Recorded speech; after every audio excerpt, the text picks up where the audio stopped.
Kalau ngamuk kita lihat kenapa, alasan ngamuknya apa. Tapi secara karakter memang Nick Mir kan cukup sering untuk emosi, untuk marah-marah, itu pada dia bukan hal yang aneh.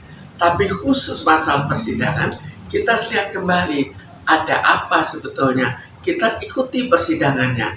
Apakah misalnya dia menganggap persidangannya tidak adil? Kalau tidak adil, kita lihat apakah memang tidak adil.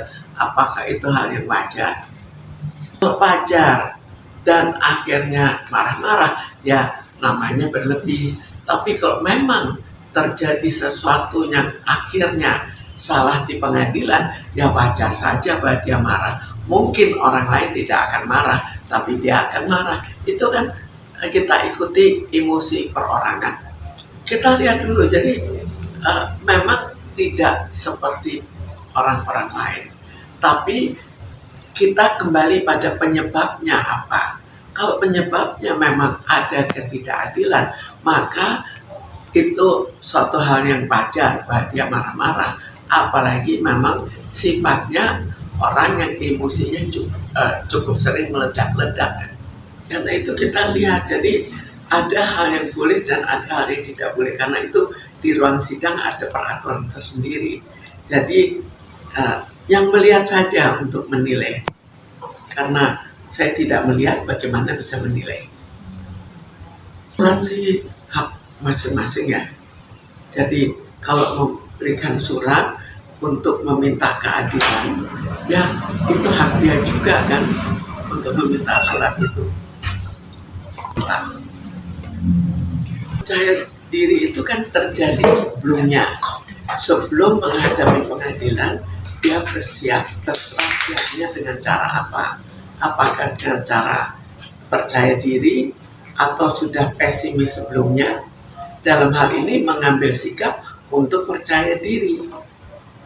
Ini terjadi ketidakpercayaan ke pengadilan kan.